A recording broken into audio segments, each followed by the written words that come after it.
சூப்பரான மோர் குழம்பு வித் வெங்காய பச்சடி எப்படி பண்ணலாங்கிறத பார்க்கலாமா?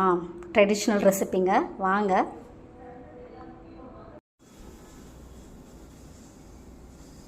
ஹாய், நான் உங்களில் ஒருத்திங்க.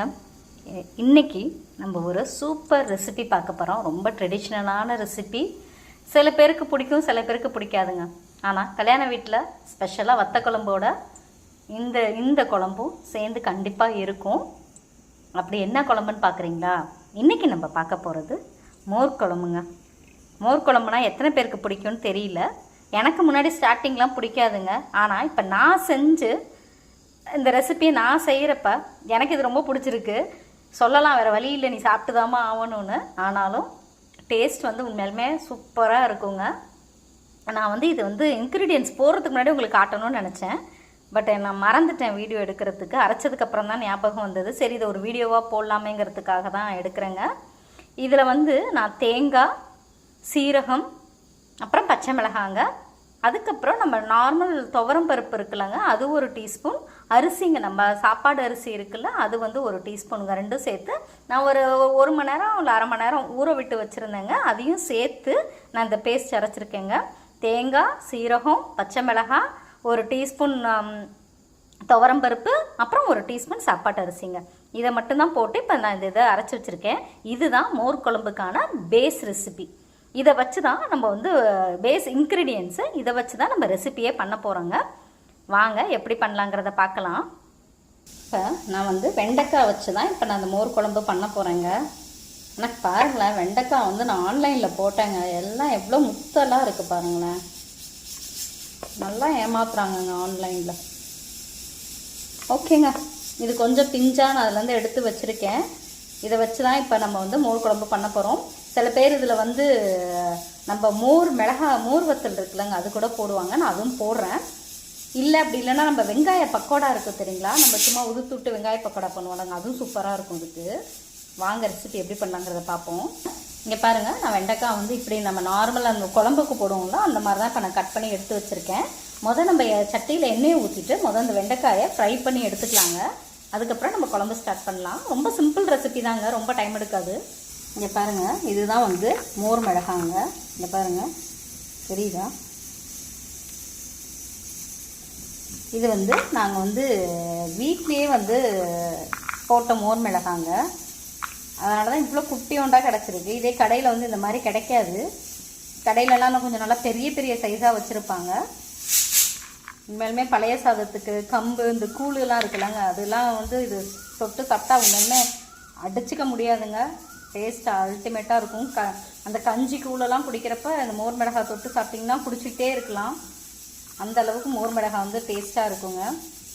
அது பழைய சாதத்துக்கு சொல்லவே வேணாங்க, அவ்வளோ சூப்பராக இருக்கும். இப்போ இதை நம்ம மோர் குழம்புல நம்ம யூஸ் பண்ண போகிறோம். கடாயை வச்சுட்டேங்க. இப்போ கடாயை வச்சதுக்கப்புறம் இப்போ எண்ணெய் ஊற்றிக்கலாம். பாருங்கள், எண்ணெய் ஊற்றியாச்சு. இப்போ நம்ம வெண்டைக்காயை ஃப்ரை பண்ணி எடுத்துக்கலாம் அந்த எண்ணெயில். பக்கத்துலேயே நான் குக்கர் வச்சுருக்கேங்க, அதனால தான் அது விசில் வந்துட்டுருக்கு. சவுண்ட் டிஸ்டர்பாக இருந்துச்சுன்னா கொடுத்தாதீங்க. இதை நம்ம நல்லா ஃப்ரை பண்ணி எடுத்துக்கலாங்க வெண்டைக்காயை. வெண்டைக்காய் அந்த வளவளப்பு போகிற அளவுக்கு கொஞ்சம் எடுத்துக்கலாங்க. அது வரைக்கும் இது வதங்கட்டுங்க. நீங்கள் பாருங்கள், நாங்கள் எவ்வளோ மோர் மிளகாய் போட்டு வச்சுருக்கோன்னு. இது எனக்கு இப்படியே ஒரு வருஷத்துக்கு வந்துடுங்க. இன்னும் வீட்டில் கூட இருக்குது. நான் கொஞ்சம் தான் எடுத்துகிட்டு வந்தேன். இது ஒரு வருஷத்துக்கு இது ஆயிருங்க. சைட் பை சைடு நம்ம வெண்டைக்காய் ஓரளவு வதங்கிருச்சுங்க. இந்த குக்கர் வேறு இங்கே பாருங்கள், சைடில் சவுண்டு விட்டுகிட்டே இருக்குது. இங்கே பாருங்கள், ஓரளவு வதங்கிருச்சு. இன்னும் கொஞ்சம் வதங்கட்டும். இன்னும் கொஞ்சம் அதை சுருங்கினோன்னா நம்ம ஸ்டவ்லேருந்து எடுத்துகிட்டு அடுத்தது நம்ம தாளிப்ப ஆரம்பிச்சிடலாம். இந்த அளவுக்கு வதங்கினோன்னா தனியாக எடுத்து வச்சுட்டேங்க. இப்போ அதுக்கப்புறம் அதே எண்ணெயில் இப்போ நம்ம தாளிப்பு கொடுக்க போகிறோம். நல்லா சூடாயிடுச்சு. இப்போ கடுகு, அப்புறம் கொஞ்சமாக சீரகங்க, அவ்வளோதான். அதுக்கு லைட்டாக பெருங்காயம், கொஞ்சமாக கருவேப்பிலை. அவ்வளோதான். இது போட்டதுக்கப்புறம் நம்ம வந்து நான் பாருங்கள் 2 வரமிளகாய் இது பண்ணியிருக்கேன். இப்போ இந்த மோர் மிளகாய் எடுத்து வச்சோம்னாங்க இந்த எண்ணெயிலே போட்டு இதை கொஞ்சம் வதக்கிடலாங்க. இது கொஞ்சம் வந்து அந்த கருப்பு கலராக ஆகணும், நல்லா வறுக்கணும். அதை இந்த எண்ணெயிலே போட்டு வறுத்துடலாங்க. இதை தனியாக வறுத்து போட்டாலும் போடலாம், இல்லை இப்படியே போட்டாலும் போடலாங்க, ஒன்றும் பிரச்சனை இல்லை. பாருங்கள் அந்த மிளகாய் வந்து எப்படி வறுப்பட்டுருச்சு பாருங்கள், இந்த அளவுக்கு இருக்கணும் இது. இப்போ வந்து இதில் வந்து நம்ம அந்த தேங்காய், சீரகம், பச்சை மிளகாய், அரிசி, இது பருப்பெல்லாம் போட்டு அரைச்சி வச்சுருக்கோம். அதை கொஞ்சமாக தண்ணி கலந்து இப்போ அதை நம்ம எடுத்து டேரெக்டாக அதில் ஊற்ற போகிறோம். இங்கே பாருங்கள், இதை ஊற்றினோடனே கொஞ்சம் பார்த்துக்க சிம்மில் வச்சு ஊற்றுங்க. ஏன்னா இது டக்குன்னு அடிப்பிடிக்கும், நம்ம அந்த பருப்பு இதெல்லாம் சேர்த்துருக்கனால கொஞ்சம் அதனால தான் நான் தண்ணி கலந்து ஊற்றுறேன். இது இன்னும் கொஞ்சம் தண்ணி ஊற்றணுங்க.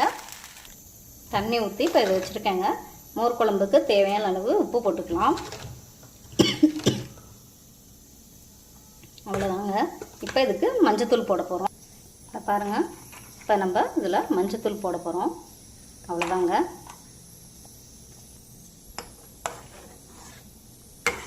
உங்களுக்கு இந்த கலர் இன்னும் கொஞ்சம் வேணும்னா நீங்கள் இன்னும் கொஞ்சம் மஞ்சத்தூள் கூட ஆட் பண்ணிக்கலாம். இது கொதிக்க ரொம்பலாம் அது கொதி விடணும்னு அவசியம் இல்லைங்க.